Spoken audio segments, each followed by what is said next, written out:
ସାରଙ୍କର ଯୋଉଦିନ ହଠାତ୍ ସେ ଖବରଟା ଶୁଣିଥିଲ କେମିତି ଲାଗିଲା? ମୁଁ ଗାଁରେ ଥିଲି। ମୁଁ ତ ସାରଙ୍କ ଷ୍ଟିଫାନ ସାର୍ ନାହାନ୍ତି ଆଜିକୁ 4 ଦିନ ହେଲାଣି। ଅନେକ ଜାଣିବା ପାଇଁ ଚାହୁଁଥିବେ ଷ୍ଟିଫାନ ସାର୍ କେମିତି ଏକ୍ସପାୟାର୍ଡ କରିଗଲେ। ଷ୍ଟିଫାନ ସାର୍ ଏତେ ଭଲ ଗାୟକ। ଦର୍ଶକ ବନ୍ଧୁ ନମସ୍କାର। ଦର୍ଶକ ବନ୍ଧୁ, ଆଜି ସୌରା ସମାଜର କଳାକାର ଏବଂ ସୌରା ସମାଜର ଅନେକ ଆଜି ଦୁଃଖିତ ଏବଂ ମର୍ମାହତ, ଯେହେତୁ ଏହି କିଛି ଦିନ ତଳେ ଗଜପତିର ସୌରା କମ୍ୟୁନିଟିର ଜଣେ ଲେଜେଣ୍ଡାରୀ ସିଙ୍ଗର ଷ୍ଟିଫାନ ରୋହିତ ସାରଙ୍କର ଦେହାନ୍ତ ହୋଇଯାଇଛି।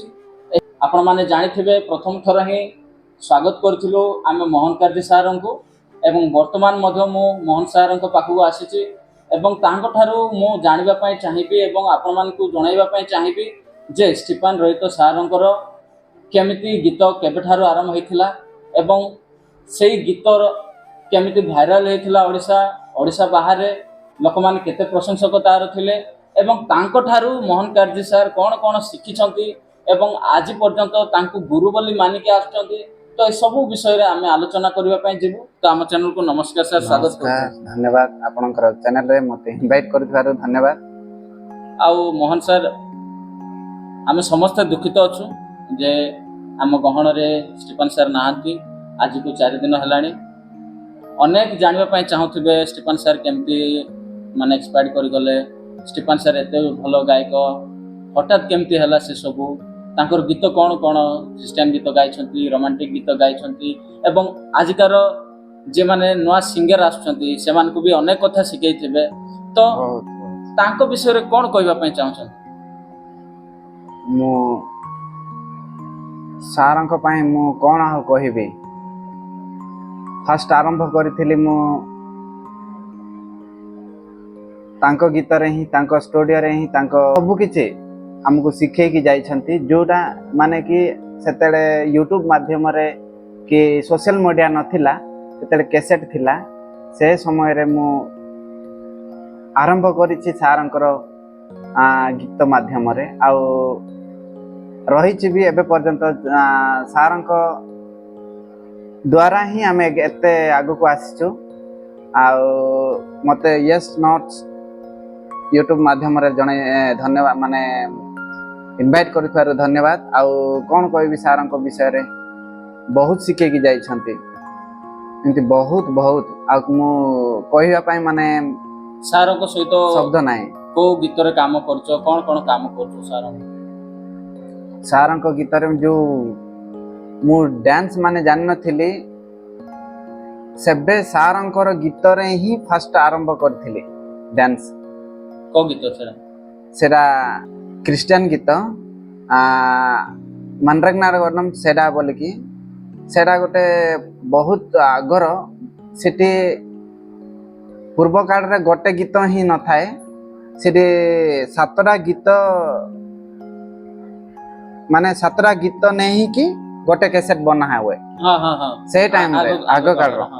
ସେଠି ବହୁତ ମନରେଗନାଗରମ ସେଟା, ଯିଶୁନାଡଙ୍ଗ ଗୁଡିଙ୍ଗା, ଯିଶୁଲେନ, ବହୁତ ଏମିତି 7ଟା ନେଇକି ଗୀତ ନେଇକି ଗୋଟେ କ୍ୟାସେଟ୍ ହୁଏ। ଆମେ ଯେତେବେଳେ ଛୋଟ ଥିଲୁ ସେତେବେଳେ ଆମେ ଶୁଣିଛୁ କି ଷ୍ଟିଫାନ ସାର୍ କୁମାର ସାନୁ, ଉଦିତ ନାରାୟଣ ଏମାନଙ୍କର ଗୀତ ବି ନିଜ ସୌରା ଭାଷାରେ ଗାଉଥିଲେ। ବହୁତ ଏତେ କିଏ ନଥିଲେ ସିଙ୍ଗର ସେତେବେଳେ, ସେ ହିଁ ଜଣେ ଥିଲେ। ଆରମ୍ଭ ତ ସେ ହିଁ କରିଥିଲେ, ଆଉ ଏବେ ଆଉ ନାହାନ୍ତି। ଷ୍ଟିଫାନ ସାରଙ୍କର ପ୍ରଥମ ଗୀତ କୋଉଟା ପୁରା ଲୋକ ସାମ୍ନାକୁ ଆସିଥିଲା? ଆମେ ସେତେବେଳେ ଜାଣିନଥିଲୁ, କ'ଣ ଛୋଟ ଥିଲୁ। ସେତେବେଳେ ଆମେ ଜାଣିଥିଲୁ ବହୁତ ଭାଇରାଲ ସଙ୍ଗ, ଏତେ ସୁନ୍ଦର, ବହୁତ ବଢିଆ, ବହୁତ ସୁନ୍ଦର ଲାଗିବ। ସେ ଗୀତର ନାଁ ହଉଛି ଆଙ୍ଗାଇ ସାକି। ଆଙ୍ଗାଇ ସାକି ହଉଛି ଗୋଟେ, ଆଙ୍ଗାଇ ସାକି ଯୋଉ ଚନ୍ଦ୍ର ତାକୁ ସାକ୍ଷୀ ରଖିବା ପାଇଁ ବୋଲିକି, ଏଇଟା ଗୋଟେ ଆମ ସାକ୍ଷୀ ସବୁ ଦେଖୁଛି କିଏ ନାହିଁ, ଗୋଟେ ଭାବନାଟା ସେମିତି ବହୁତ ଭାଇରାଲ ହେଇଥିଲା ଏଇ ଗୀତଟା ଆଙ୍ଗାଇ ସାକି ବୋଲିକି। ଆମେ ତ ଜାଣିନଥିଲୁ ସେତେବେଳେ ବହୁତ ବାବା ଆମ ତାଙ୍କ ହେଜ୍ର ଲୋକମାନେ ବହୁତ ଶୁଣିଥିଲେ, ଏତେ ଭଲ ପାଇବା ଦେଇଥିଲେ ସେ ଗୀତକୁ। ମାନେ ଏବେ ବି ଏତେ ସୁନ୍ଦର ଲିରିକ୍ସ କମ୍ପୋଜିଂ ହବ ବହୁତ ବଢିଆ ହେଇଛି। ଷ୍ଟିଫେନ୍ ସାର୍ ସବୁ ଲିରିକ୍ସ ନିଜେ ଲେଖନ୍ତି, ହଁ। କମ୍ପୋଜିଂ ନିଜେ କରନ୍ତି, ରେକର୍ଡିଂ ବି ନିଜେ କରନ୍ତି, ନିଜର କରନ୍ତି, ନିଜେ ବି ଗାଆନ୍ତି। ନିଜେ ଆଜି ଗାଆନ୍ତି। ସୌରା ଇଣ୍ଡଷ୍ଟ୍ରି ତାଙ୍କ ମାନେ ହରେଇକି ପୁରା ତାଙ୍କ କମ୍ୟୁନିଟିର କଳାକାର ମାନଙ୍କୁ ପୁରା ଆଘାତ ଲାଗିଛି। ଏମିତି ଗୀତ ବି ଆମେ ଶୁଣିଛୁ, ଏ ଲାଙ୍ଗି ବୟ ଆମାନ ଏଇ ଗୀତ ବି ସାର୍ ଗାଇଛନ୍ତି, ସେଟା ବି ଭାଇରାଲ ହେଇଥିଲା। ହଁ ଲାଙ୍ଗି ବୟ ମାନେ ବହୁତ ଗାଇଛନ୍ତି, ମାନେ ଏମିତିକା ଗୀତ ଗୁଡାକ ବହୁତ ଗାଇଛନ୍ତି। ଆହୁରି ତାପରେ ପରେ କୁସୁମାଇ ଲାଙ୍ଗି ତ ବହୁତ ମାନେ ସେଟା ପୁରା ଭାଇରାଲ ପୁରା ଭାଇରାଲ। ଏତେ ସୁନ୍ଦର ଗୀତ, ସେତେବେଳେ ତ କିଏ ନଥିଲେ ନା, ତାଙ୍କେ ହିଁ ଥିଲେ। ତାଙ୍କେ ମାନେ ସୌରା କଲଚର ବହୁତ ମାନେ ଆଗକୁ ନେଇ ଯାଇଛନ୍ତି ସେ ଗୀତରେ। ବହୁତ କିଛି ସବୁଆଡେ ଲାଗିଛି ସେ ଗୀତ। କଣ କହିବି ଆଉ, କଣ ସାରଙ୍କର କୋଉ ଗୁଣ ବହୁତ ଭଲ ଲାଗୁଥିଲା ତାଙ୍କ ସହିତ ମିଶିକି କାମ କଲା ବେଳକୁ? ତାଙ୍କ କଥାବାର୍ତ୍ତା ବହୁତ ଭଲ ଲାଗିଲା। ମୁଁ ବି ଯେତେବେଳେ ସାରଙ୍କୁ ଫୋନ କରିବି, ପ୍ରତ୍ୟୁଷ ଭାଇ ଯେତେବେଳେ ଦେଖା ହବ, ପ୍ରତ୍ୟୁଷ ଭାଇ ତାଙ୍କର ଡାକିବା ଶୈଳୀ, ତାଙ୍କର କଥା ହେବା ଶୈଳୀ ବହୁତ ଆମକୁ ମାନେ ଶିଖଉଥିଲା ଯେ ଏତେ ବଡ କଳାକାର ହେଇକି ମଧ୍ୟ, ଏତେ ବଡ ମାନେ ସିନିୟର ଆମ ଠାରୁ ହେଲେ ମଧ୍ୟ ଆମ ସହିତ ଭାଇ ବୋଲିକି ଯୋଉ ଡାକିକି କଥା ହେବା, ସେଇଟା ବହୁତ ମତେ ହୃଦୟକୁ ଛୁଇଁଥିଲା। ଆଉ ବର୍ତ୍ତମାନ କଣ ଏବେ ତମକୁ କଣ ଫିଲ୍ ହଉଛି ତମ ଇଣ୍ଡଷ୍ଟ୍ରିରେ? ସୌରା ଇଣ୍ଡଷ୍ଟ୍ରି ଗୋଟେ ବଡ ଲୋକଟା କମିଗଲେ, କେମିତି ଆଗକୁ ଆଉ କିଏ ଆସିଲା ଭଳିଆ ଦେଖାଯାଉଛି? ସେମିତି ଆମେ ତ କମ୍ପ୍ରମାଇଜ କରିପାରିବା ନାହିଁ ତାଙ୍କ ଭଳିଆ, କିନ୍ତୁ ତାଙ୍କେ ଯୋଉ ଲେଭେଲରେ ଥିଲେ ଆମେ କଣ ମାନେ ଦେଖାଯାଉନୁ, ଫିର ବି ଟ୍ରାଏ କରିବୁ। ମାନେ ତାଙ୍କ କେମିତି ଆରମ୍ଭ କରିଥିଲେ, ଆମେ ବି ତାଙ୍କ ପଛରେ ଆମେ ବି କରୁଥିଲୁ, ଯେମିତି ଆହୁରି ଆଗକୁ ବଢିବୁ। ସାରଙ୍କୁ ମନେ ପକେଇକି ତାଙ୍କ ଯେମିତି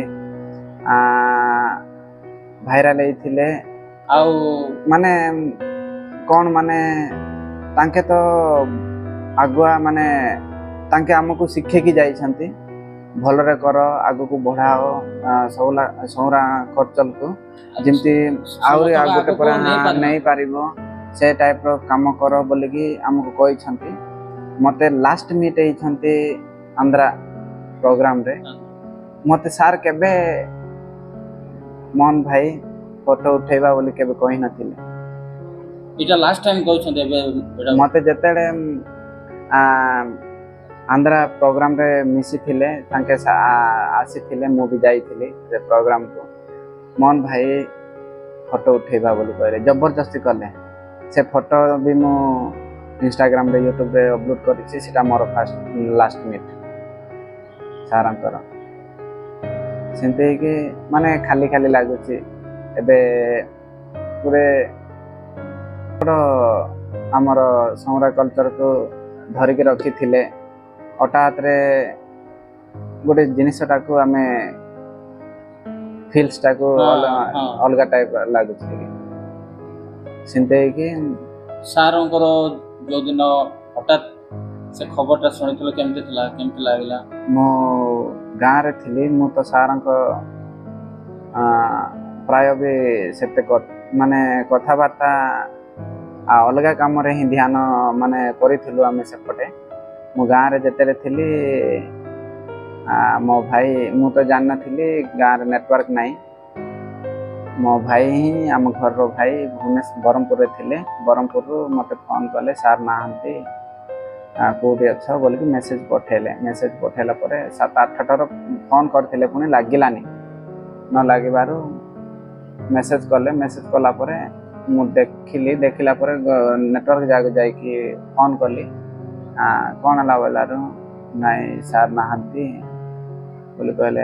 ଭଲ ଥିଲା ସେଦିନ ପ୍ରୋଗ୍ରାମ ଆସିଥିଲେ ଆନ୍ଧ୍ରା ବୋଲାରୁ, ନାଇଁ ହାର୍ଟ ଆଟାକ୍ ହେଇଯାଇଛି। ତାକୁ ସେ ମେଡିକାଲର ଆନ୍ଧ୍ରା ନେଲା ଭିତରେ ଅଧା ରାସ୍ତାରେ ସେମିତି ହେଇଯାଇଛି। ତା ପୁଣି ଗାଁରୁ ମୁଁ ଡାଇରେକ୍ଟ ସେପଟେ ଯିବା ପାଇଁ ଟ୍ରାଏ କରିଥିଲି, କିନ୍ତୁ ରାତି ହେଇଗଲା, 7-8ଟା ହେଇଗଲା। ସେଠରୁ ଅଧା ରାସ୍ତାରୁ ଆଗୋଇ ସାରଙ୍କୁ ଫୋନ କଲି। ଆଗୋଇ ସାରଙ୍କୁ ଫୋନ କରିବାରୁ, ନାଇଁ ଆମେ ଘରେ ଅଛୁ, ରିଟର୍ନ ପଳାଇ ଆଇଲୁ, କାଲି ସକାଳେ ମିଶିକି ଯିବା ବୋଲାରୁ ଆଗ ସାର୍ଙ୍କର ଘରକୁ ପୁଣି ରିଟର୍ନ ହେଇକି ଆଉ ପୁଣି ସକାଳୁ ଗଲୁ ସେପଟେ ସାର୍ଙ୍କ ଘରକୁ। ଆଉ ସେ ସମାଧି ଜାଗାକୁ ଯାଇଥିଲ, ଲୋକ ବହୁତ ଗହଳି ହେଲେ, ଆଉ ଶ୍ରଦ୍ଧାଞ୍ଜଳି ସମସ୍ତେ ଜଣେଇଲ। କାଲି ବି ତାଙ୍କର ଶ୍ରଦ୍ଧାଞ୍ଜଳି ନିମନ୍ତେ ବହୁତ ଜଣ ଆସିଥିଲା, ଆଉ ଆମେ ସବୁ ଜଣେଇଛୁ। ଏବେ ନେକ୍ସଟ ଗୋଟେ ମୂଳଦୁଆ ତାଙ୍କ ଦ୍ୱାରା ହିଁ ଆମେ ଗୋଟେ ଆଗକୁ ଜିନିଷଟା ବଢିବା। ଶିଖିଛୁ, ଗୋଟେ ଜିନିଷଟା ଆମେ କାମ କରିଛୁ, ମାନେ ବହୁତ କରିକି ଯାଇଛନ୍ତି। ଆମେ ବି ବହୁତ ଦୁଃଖିତ ଅଛୁ, ସେମିତି ହଠାତରେ ଚାଲିଗଲେ ସାର୍।